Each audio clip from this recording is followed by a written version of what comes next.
Type of A matrix. अब हम type of A matrix सीखेंगे। टाइप ऑफ ए मैट्रिक्स में मैंने सबसे पहले डिसीजन लिया रो मैट्रिक्स समझाया जाए। रो मैट्रिक्स क्या होती है? रो मैट्रिक्स ओनली रो गिवन है, आपको ओनली रो गिवन है, ये रो मैट्रिक्स हो गई। एग्जाम्पल लेना चाहो तो आप ऐसे लिख सकते हो, एक है A11 यहां पे है, A12 A13 dot dot dot dot dot. Second column matrix,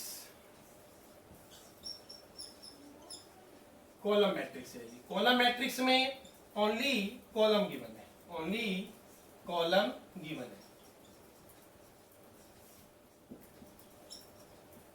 column ऐसे गिवन होंगे A11 A21 A31, तो ये कॉलम मैट्रिक्स हो गई। उसके बाद third row and column matrix, row and column matrix जिसमें both are given. Row and column matrix में क्या होगा, ध्यान देंगे, रो एंड कॉलम मैट्रिक्स तो बोथ आर गिवन, जिसमें दोनों गिवन होंगे, बोथ आर गिवन। तो दोनों गिवन होंगे तो कैसे गिवन होंगे, जैसे 2 row 3 column and 3 row 2 column, 4 row 3 column, 3 row 4 column. तो इस तरीके से हमें दोनों गिवन होंगे। 2 रो 3 कॉलम, 2 रो 2 कॉलम भी होगा, ऐसा नहीं है कि नहीं होगा, कोई भी हो सकता है, ETC एक्सट्रैक्टर, ठीक है। तो यहां पर A11 A12 A21 A22 ये हमारा 2 रो एंड कॉलम मैट्रिक्स है। सिमिलरली इसके आप बना सकते हो, इसके आप बना सकते हो, इसके भी आप बना सकते हो। मैंने पीछे इसी वीडियो में आपको बताए भी थे। तो ये रो एंड कॉलम मैट्रिक्स है। आगे लेते हैं, ऐसे ही हमें टाइप ऑफ मैट्रिक्स में 3 तक आगे देखो, साथ साथ देखते रहो, बहुत एक्यूरेट चीजें हैं जो आपको समझनी है। अगर आपको ये समझ आ गई तो क्वेश्चन की अंडरस्टैंडिंग आपको समझ में आने लग जाएगी। क्वेश्चन की अंडरस्टैंडिंग क्या होती है, रीडिंग ऑफ द क्वेश्चन। अगर आपको रीडिंग ऑफ द क्वेश्चन आ गया तो आपको सॉल्यूशन ऑफ द क्वेश्चन भी आ जाएगा। नाउ फोर्थ पॉइंट जो मैंने बनाया, इक्वल ऑफ ए मैट्रिक्स। अब ध्यान देना, इक्वल ऑफ ए मैट्रिक्स में क्या होता है। Equal of A matrix, equal of A matrix में क्या है, सेम ऑर्डर की matrix, same order matrix equal होगी सेम ऑर्डर से, सेम ऑर्डर की मैट्रिक्स इक्वल होगी सेम ऑर्डर से। जैसे 2 रो की मैट्रिक्स, 2 रो 2 कॉलम की मैट्रिक्स इक्वल होगी 2 रो 2 कॉलम से।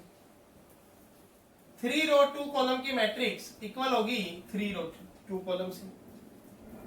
अगर आप क्या हो, मैं भाई 3 रो 3 कॉलम को 2 रो 2 कॉलम से इक्वल करूंगा, तो ये नॉट पॉसिबल है, ये नॉट पॉसिबल है, ये पॉसिबल नहीं होगा। इसका इसके 9 एलिमेंट, इसके 4 एलिमेंट, तो क्या हम एक एलिमेंट यहां डाला, एक यहां डाला, एक यहां डाला, एक यहां, एक यहां, एक यहां, एक यहां, एक यहां, एक यहां, 3 रो 3 कॉलम इक्वल टू, और ये हमने डाला 2 रो 2 कॉलम के अंदर 4 है, तो ये एलिमेंट इसके, ये इसके, तो ये किसके, ये पॉसिबल ही नहीं, यहां पे कोई है ही नहीं, तो इसलिए ये चीज नॉट पॉसिबल में आ जाएगी। ओके, तो यहां पर आपको ये समझ आ गया कि सेम ऑर्डर की मैट्रिक्स से ही इक्वल हो सकती है। अभी मत करना बहुत, अगला पॉइंट, 5th पॉइंट है, देखना जरा, आप समझ आएगा आपको 5th पॉइंट क्या है हमारा। 5th पॉइंट है triangular rectangular matrix. Rectangular matrix simple सा लॉजिक है। रेक्टेंगुलर मैट्रिक्स में, ये 1 नंबर का पेपर में भी पूछ लेते हैं कि रेक्टेंगुलर मैट्रिक्स में ऑप्शन दे देते हैं, ए क्या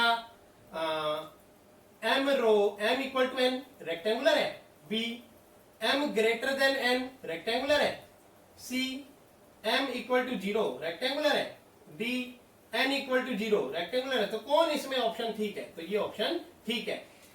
m मींस रो ग्रेटर देन कॉलम, अगर रो ग्रेटर देन कॉलम है तो ही रेक्टेंगुलर मैट्रिक्स है, या फिर रो लेस देन कॉलम हो तो भी रेक्टेंगुलर मैट्रिक्स है। एग्जांपल उठा लेते हैं, कैसे, रो ग्रेटर देन कॉलम, तो देखो रो ग्रेटर देन कॉलम तो 3 रो 2 कॉलम, यहां पर देखो 3 है ना, रो 3 है, तो A11 A12 A21 A22 A31 A32 तो बन गया रेक्टेंगल, देखो आपके सामने है। ठीक, सिमिलरली 2 रो 3 कॉलम, अब आपके सामने वही है, 3 बड़ा है 2 छोटा है, तो इसमें 2 रो है 3 कॉलम है, A11 A12 A13 A21 A22 A23। तो आपको ये भी समझ आ गया, ये रेक्टेंगुलर की शेप है, इसमें लेंथ यहां दिखाई दे रही है, ब्रेथ यहां दिखाई दे रही है, इसलिए इसको क्या नाम दिया गया, रेक्टेंगुलर मैट्रिक्स। आगे चलते हैं, स्क्वायर मैट्रिक्स। स्क्वायर मैट्रिक्स क्या होती है? बहुत सारी मैट्रिक्स है, लेकिन यहां पर एक एक्सरसाइज करने के लिए जितनी मैट्रिक्स की रिक्वायरमेंट है वो मैं आपको समझाऊंगा, फिर उसके बाद जैसे जैसे आगे बढ़ते रहेंगे अलग अलग मैट्रिक्स सीखते रहेंगे।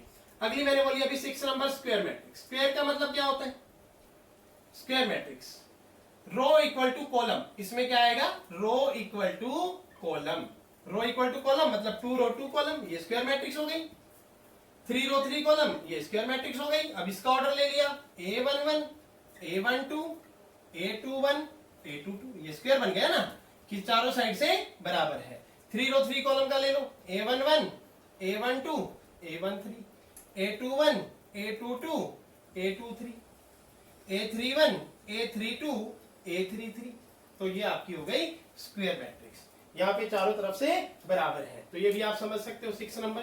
अब आता है यूनिट मैट्रिक्स। यूनिट मैट्रिक्स को बोलते हैं आई, इसको दूसरा नाम आइडेंटिटी मैट्रिक्स भी बोलते हैं, ये भी आपको समझा देता हूं हाथ के हाथ। अगला 7 नंबर में आपको लेता हूं यूनिट मैट्रिक्स। यूनिट मैट्रिक्स क्या है? यूनिट मैट्रिक्स और इसका दूसरा नाम है identity matrix. Identity matrix, unit matrix identity matrix को I2 से रिप्रेजेंट करते हैं। I2 means that 1 0 0, I3 means that 1 0 0 0 1 0 0 0 1, ये I3 हो गया। मतलब 3 रो 3 कॉलम की आइडेंटिटी मैट्रिक्स है तो डायगोनल में 1 आ गया, और अगर I2 2 रो 2 कॉलम की मैट्रिक्स है तो डायगोनल में यहां भी 1 आ गया, तो इसे बोलते हैं आइडेंटिटी मैट्रिक्स। अगली देख लो 8 नंबर। इसके बाद मैं एक एक्सरसाइज कराऊंगा आपको, उस एक्सरसाइज को ध्यान से सुनेंगे और समझेंगे। और अब आता है 8 number, null matrix. Null matrix, इसका दूसरा नाम जीरो मैट्रिक्स भी है, और zero matrix. Zero matrix, zero matrix क्या है? जिसके ऑल एलिमेंट आर जीरो, जिसमें सारे एलिमेंट क्या होने, all elements are zero. Zero तो वो क्या कहलाएगी, नल मैट्रिक्स कहलाएगी, इसे बोलते हैं नल मैट्रिक्स। तो जितनी मैंने मैट्रिक्स करा दी है, इस मैट्रिक्स के बेस पर एक एक्सरसाइज मैं आपको कराऊंगा अभी। 9 नंबर है ट्रायंगुलर मैट्रिक्स। ट्रायंगुलर मैट्रिक्स में 2 है, एक है अपर ट्रायंगुलर मैट्रिक्स,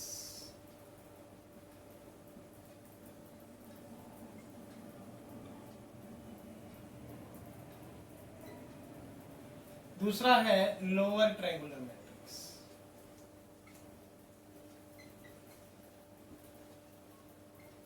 दोनों को एग्जांपल के माध्यम से समझो आप, आपको अच्छे से समझ आ जाएगा कि अपर ट्रायंगुलर मैट्रिक्स में क्या होता है, 1 2 3 4 5 6, बाकी एलिमेंट जीरो।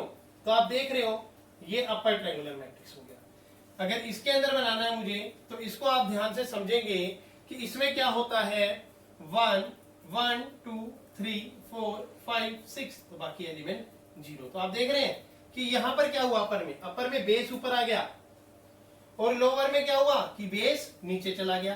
तो अपर ट्रायंगुलर मैट्रिक्स और लोअर ट्रायंगुलर मैट्रिक्स को आप ऐसे अच्छे से समझ सकते हैं। बाकी इनका यूज क्वेश्चन का फेस देखने के लिए है, बाकी कोई खास यूज नहीं है। ये ट्रायंगुलर मैट्रिक्स था 9 नंबर। अब मैं आपको बताता हूं डायगोनल मैट्रिक्स।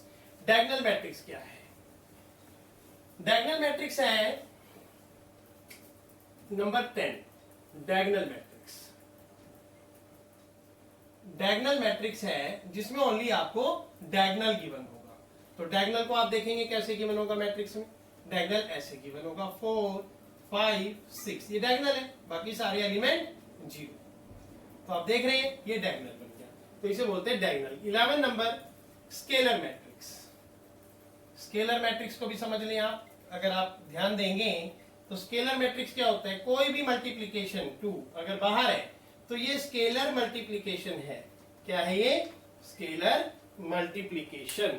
स्केलर मल्टीप्लीकेशन क्या है आपके सामने 2, और अंदर मैट्रिक्स कैसी भी हो सकती है, इसे बोलते हैं स्केलर मल्टीप्लीकेशन।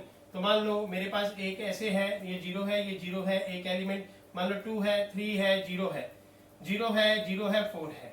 तो मेरा क्या आंसर हो जाएगा, 2 स्केलर मेरा बाहर है, 2 अंदर जाएगा तो 4 0 0 0 6 0 0 0 8। तो इस तरीके से ये डायगोनल स्केलर मैट्रिक्स भी हो सकती है, और डायगोनल मैट्रिक्स भी होती है, और स्केलर मल्टीप्लिकेशन भी होता है। तो ये सारी टाइप ऑफ मैट्रिक्स का इंट्रोडक्शन आप एक वीडियो में देख सकते हैं। नेक्स्ट वीडियो में इसकी एक्सरसाइज स्टार्ट करेंगे। मैट्रिक्स को समझने के लिए इंट्रोडक्शन देखना जरूरी है। Thank you very much.